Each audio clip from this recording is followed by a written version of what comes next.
రామ్ టాక్కి తిరిగి స్వాగతం. తమిళనాడులో డిఎంకే ఇప్పటికే పొత్తుల్ని ఫైనలైజ్ చేసేసింది. ముందుగా చేశారు. అయితే ఆల్మోస్ట్ పోయినసారి ఎలా ఉన్నాయో అలానే ఈసారి కూడా ఫైనలైజ్ చేశారు. ఎందుకంటే కాంగ్రెస్కి 9 స్థానాలు తమిళనాడులో, 1 పుదుచ్చేరిలో, తర్వాత వీసీకే, సిపిఐ, సిపిఎంలకు చెరి 2 స్థానాలు, IUML, MDMK plus Kongunadu party ఇంకోటి ఉంది. ఈ మూడిటికి చెరొక స్థానం. కాబట్టి ఇది పెద్దగా చెప్పుకోవాల్సింది ఏం లేదు, కానీ పోయినసారి యథాతథ స్థితి కొనసాగించారు. అయితే అందుట్లో ఏంటంటే సిపిఎం స్థానాన్ని మార్చారు. ఇంట్రెస్టింగ్గా కోయంబత్తూరు, మధురై సిపిఎం అదివరకు పోటీ చేసిన స్థానాలు ఇప్పుడు కూడా వాళ్ళకే ఇస్తారనుకున్న దాన్ని కోయంబత్తూరులో డిఎంకే పోటీ చేయాలని తహతహలాడుతుంది. అందుకని సిపిఎంని బయటకు పంపించారు, దిండిగలికి పంపించారు. అదొకటి మనకి కొత్త వార్త.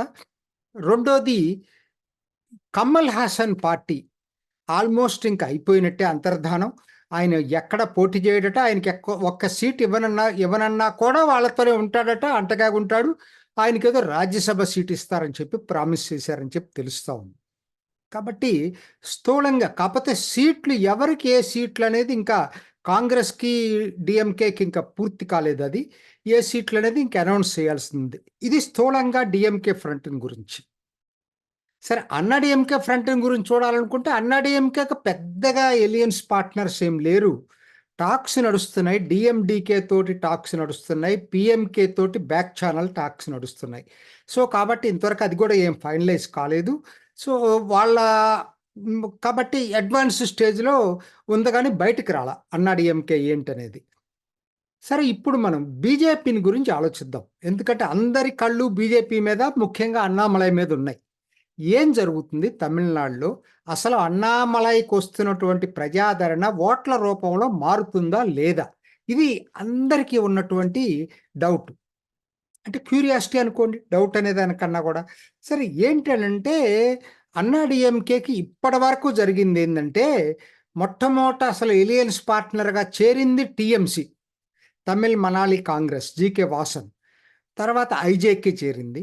ఇప్పుడు కొత్తగా ఏంటంటే ఏఎంఎంకే, ఆ పేరు తెలుసు కదా, అమ్మ మున్నేట్ర కజగం, టిటివి దినకరన్, శశికళ మేనలుడు, ఆయన పార్టీ అది. వాళ్ళు ఒప్పందం చేసుకున్న, మాకు కుదిరింది అని చెప్పి ప్రకటన, అఫిషియల్గా కూడా ప్రకటన ఇచ్చారు. అంటే ఆల్మోస్ట్ ఫైనలైజ్ అయిపోయింది ఏ సీట్లు ఏంటి అనేది, కదా ఇంకా అనౌన్స్ చేయటమే తరువాయి. సో ఇంకా మిగిలింది ఓ పన్నీర్ సెల్వం కూడా ట్రై చేస్తున్నాడు. కాకపోతే ఆయన కోరికలు చాలా ఎక్కువగా ఉన్నాయి. మరి అది కూడా 1-2 రోజుల్లో అది కూడా అయిపోతుంది. మిగిలిందల్లా ఏంటంటే పిఎంకే అండి. పెద్ద పార్టీస్లో అంటే ఒక స్థాయి ఉన్నటువంటి పార్టీ, ముఖ్యంగా 1 ఇయర్ బేస్డ్ క్యాస్ట్ పార్టీ అది. అది దానికి ఎందుకంటే 1 years very very numerically strong community in Tamil Nadu. Double డిజిట్లో ఉన్న కమ్యూనిటీ అది. సో కాబట్టి దాంతోటి టాక్స్ అంటే బ్యాక్ ఛానల్ వాళ్ళేంటి తెలివిగా అటు అన్నాడీఎంకే తోటి, ఇటు డిఎంకేతో, బీజేపీ తోటి, ఇద్దరితోటి టాక్స్ నడుపుతున్నారు. ఎక్కడ బెటర్ ఉంటే అక్కడికి వెళ్దామని చెప్పి చూస్తూ ఉన్నారు. కాకపోతే అందరూ అంటూ అంబమణి రామదాస్ మాత్రం ఎన్డీఏలో చేరాలనే దీంట్లోనే ఉన్నాడు. ఎందుకంటే మూడోసారి మోడీ ప్రధానమంత్రి అవుతాడు కాబట్టి అది తెలుసు కాబట్టి. అయితే అది ఇంతవరకు ఒక కొలిక్కి రాలేదు. నేను అనుకోవటం అది కూడా త్వరలో వస్తుంది. మిగిలింది రజనీకాంత్ ఏ పార్టీకి మద్దతు ప్రత్యక్షంగా తెలపకపోయినా నిన్న ఒక కీలకమైన ప్రకటన చేశాడు. సిఐఏపై ప్రతిపక్షాలు చేస్తున్నటువంటి పార్టీలు చేస్తున్న విమర్శలు డిజిన్ఫర్మేషన్ క్యాంపెయిన్ తప్పితే నిజం కాదు అని చెప్పి ప్రకటన చేశాడు. That is welcome step. అంటే పరోక్షంగా అన్నామలైకి, బీజేపీకి మద్దతు ఇచ్చినట్టే రజనీకాంత్. డైరెక్ట్గా రాకపోయినా సిఐఏ, ఎందుకంటే సిఐఏ ఇప్పుడు పోలరైజ్ అవుతుంది. బీజేపీతో కలిసే పార్టీలు సిఐఏకి మద్దతు ఇస్తున్నాయి. అట్లనే డిఎంకే తోటి, అన్నాడీఎంకే ఉన్న పార్టీలు సిఐఏని వ్యతిరేకిస్తున్నాయి. సో ఆ కోవలో చూసుకుంటే రజనీకాంత్ ఇటువైపుకి వచ్చినట్టే క్లియర్గా అర్థమైపోతా ఉంది. ఇక డిఎండికే, కెప్టెన్ విజయకాంత్ చనిపోయిన తర్వాత దానికి అసలు పెద్ద రెలవెన్స్ లేదు. ఏదో వాళ్ళు ఏంటంటే చాలా గొంతెమ్మ కోరికలు కోరుతా ఉన్నారు. ఏం జరుగుతుంది అనేది ఇప్పుడు చెప్పలేం కాబట్టి అది ఏమైనా జరగవచ్చు. అటు ఎక్కువ అన్నాడీఎంకేకి వెళ్ళే అవకాశాలు మెండుగా కనపడుతున్నాయి. ఆయన అక్కడ కూడా ఇంతవరకు ఫైనలైజ్ కాలేదు. సరే ఇంతకే ఏంటంటే ఇదండి ఇప్పటివరకు జరిగిన పరిస్థితి. అసలు ఏంటి అన్నామలై వ్యూహం ఏంటి దీంట్లో అని చూసుకున్నప్పుడు అదే చాలా ముఖ్యమైనది. ఇవాళ దేశం మొత్తం చూసుకోండి. బీజేపీకి ఒక్క ఆంధ్రప్రదేశ్ తప్పితే 3 కేటగరీస్‌లో ఉంది బీజేపీ ఇవాళ. ఒకటి తనంతట తానుగా పోటీ చేస్తున్నటువంటి రాష్ట్రాలు. 2 సం కొయిలేషన్ పార్ట్నర్‌గా ఉండి కానీ తను లీడ్ చేస్తున్నటువంటి రాష్ట్రాలు. చాలా ఉన్నాయి. ఇవన్నీ కూడా చాలా ఉన్నాయి. అది కాకుండా మూడోదేందంటే జూనియర్ పార్ట్నర్‌గా ఉన్న రాష్ట్రాలు. మెయిన్‌ల్యాండ్‌లో ఈశాన్య భారతం పక్కన పెడితే మెయిన్‌ల్యాండ్‌లో చూసుకునేటట్టయితే జూనియర్ పార్ట్నర్‌గా ఉన్నటువంటి ఒకే ఒక రాష్ట్రం ఆంధ్రప్రదేశ్. అదివరకు తమిళనాడు కూడా ఉండేది. ఎందుకంటే అన్నా డీఎంకేకి జూనియర్ పార్ట్నర్‌గా బీజేపీ ఉండేది. అట్‌లీస్టు అన్నామలై చేసినటువంటి గొప్ప పనేంటంటే బీజేపీని ఆ బ్రాకెట్ నుంచి తీసేసాడు. కొయిలేషన్ తప్పదు. తమిళనాడులో ప్రస్తుతానికి కొయిలేషన్ లేకుండా ఒకే పార్టీ అధికారంలోకి ఎవరూ రాట్లేదు. అన్నా డీఎంకే కొయిలేషన్స్ ట్రై చేస్తుంది. డీఎంకే ట్రై చేస్తుంది. కాబట్టి బీజేపీకి అది తప్పదు. కాకపోతే వాళ్ళలాగా ఒక ఫ్రంట్‌ని లీడ్ చేసే పరిస్థితికి అన్నామలై ఇవాళ తీసుకొచ్చాడు బీజేపీని. అదేంటి అడ్వాంటేజ్. ఫస్ట్ వ్యూహం అది. ఏంటంటే ఓకే. Coalition okay. నేను అన్నా డీఎంకే ఏం చెప్తదో అని చెప్పడానికి లేదు. నేనే లీడ్ చేస్తా ఫ్రంట్‌ని. ఇది ఆయన వ్యూహం.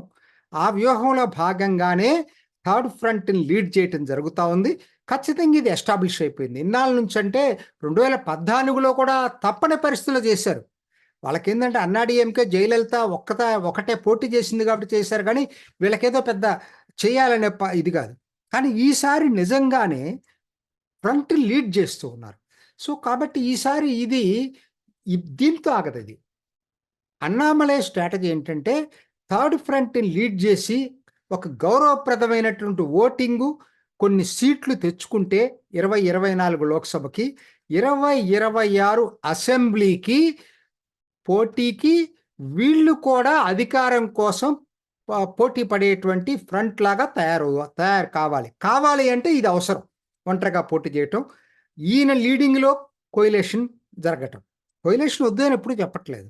సో, కాబట్టి అది ఎగ్జాక్ట్‌గా ఏమైతే అనుకున్నారో ఆ స్ట్రాటజీలో వచ్చింది. ఒక విధంగా అన్నా డీఎంకే వీళ్ళకి నెత్తిన పాలు పోసింది. వాళ్ళే బయటికెళ్ళి. సో, కాబట్టి ఆ విధంగా చూసుకున్నప్పుడు జరగబోయేటువంటి 24 ఎన్నికలు అత్యంత కీలకం బీజేపీకి, అన్నామలైకి కూడా. ఖచ్చితంగా ఈ తర్వాత 2026 సీఎం పోస్ట్‌కి ఇప్పటి నుంచే బాటలు వేసుకోవటం ఖచ్చితంగా ఖాయంగా కనపడతా ఉంది. పొత్తు చర్చలు పెద్ద ఇది నేననుకోవటం 1, 2 రోజుల్లో అనౌన్స్ అయిపోతుంది. ఆ ఏఐఎంకే తోటి అయిపోయింది. పీఎంకే వస్తుందా? రాదా? అనేది 1, 2 రోజుల్లో తెలుస్తుంది కాబట్టి 1, 2 రోజుల్లో ఇంకా మనకి మోర్ స్పష్టత వస్తుంది. నిన్న ఒక ఆసక్తికరంగా న్యూస్18 వాళ్ళు ఒక సర్వే చేశారు. ఇంతకుముందు ఇండియా టుడే చూసాము. తర్వాత చాలా టూ ఎర్లీ ఇండియా టుడే. ఇటీవల టైమ్స్ ఆఫ్ ఇండియా మళ్ళా చేసింది ఈటీజీ వాళ్ళతోటి కలిసి.